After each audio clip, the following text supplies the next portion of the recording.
The wide world of Boston sports saw the thrill of victory and the agony of defeat this year. That is, unless you were thrilled about the defeat and in agony over the victory.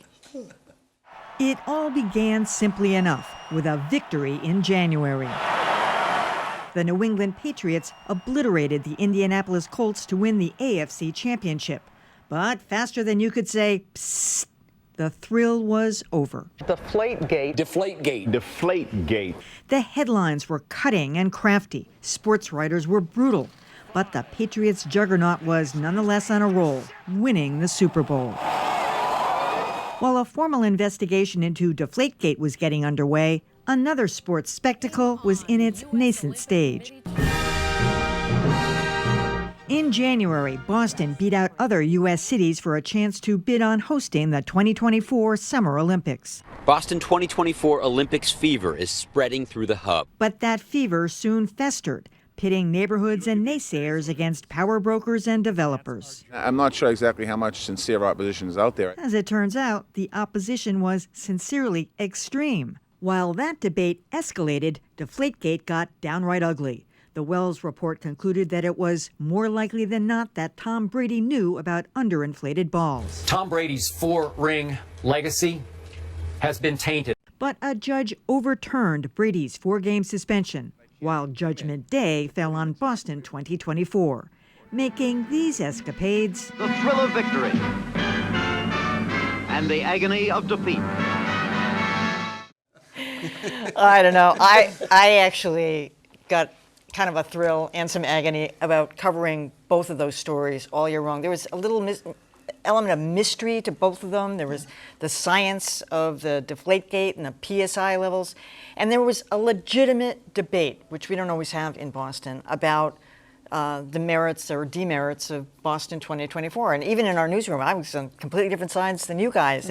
But I thought it got thoroughly vetted, maybe, kicked to the curb a little too early. But those were stories that were well covered, legitimately covered, and I could have gone on and on with them. Actually, they're not over. Deflategate isn't over. I was devastated when the Olympic story ended. I know. Because it did create, as you just said, this really intense communal conversation about what Boston is and what it should be. And it was a blast to cover. I don't think I'll ever see another story as satisfying as that one was. You know that I disagreed with your sort of master theory about why people wanted to derail 2024. I didn't think it was, the envy of the sort of captains of the universe who were moving it forward. But I do think that played a huge role in Deflategate. It was like Tom Brady is this superhuman. He's an incredible athlete. He's got a supermodel wife.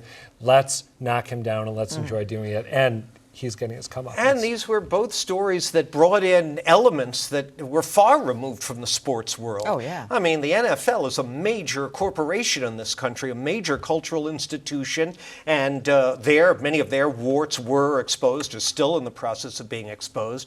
We certainly got a good, hard look at the thought process and behavior process of our business establishment here in Boston, and its sometimes incestuous relationship with the political establishment. That was a very useful aspect of the Olympic story. And finally, in the end, in both cases, truth and justice prevailed. Right, Emily? Oh, yeah, I'm right. I couldn't get enough of the nastiness and vitriol. Well, I was very happy that the Olympic bid went down. But I have to say, I do think that one of the things driving it was this pervasive sense of negativity that we do have in this town. And now I see the same thing trying to sink this car race. The Indy car. They're trying to. Oh, yeah. What about the poor beleaguered taxpayers? How come, where's Boston 2024 when we need them? It sounds like kind of a cool thing to me. I mean, it's not going to be 10 years of... I got to say, there's been nowhere near the opposition to that. That's what we're saying. Most people don't know That's what about we're it. saying. Well, I thought that's what Dan... But no, he's saying, let's get out. Where's the opposition? There's been a considerable amount of opposition. I don't think it compares at all. But he's saying, let's get it going. Come on. Not to the same extent. Let's foment it. Is he? Not to the same extent. Deflategate was my guilty pleasure for the year. I can't say I read every 80-page report. I did. I read the Wells twice. But I certainly followed it in the media. And even though I'm not much of a football fan, by the end of it, when it became very clear that Tom Brady and the Patriots had been railroaded, I was amazed. They were innocent. I wouldn't have thought that at the beginning, but I certainly thought it at the end. railroaded with a smashed cell phone. Case closed. That's all I gotta say. I smashed mine Those too. are fighting words. I don't care. I'm just saying. But anyway, it was an interesting story, and I was fascinated to see how Boston was at the center of so much national conversation for two very different stories, and the perspectives from other people. So you start to see the city reflected in other people's eyes and what they thought Boston is and how it would operate.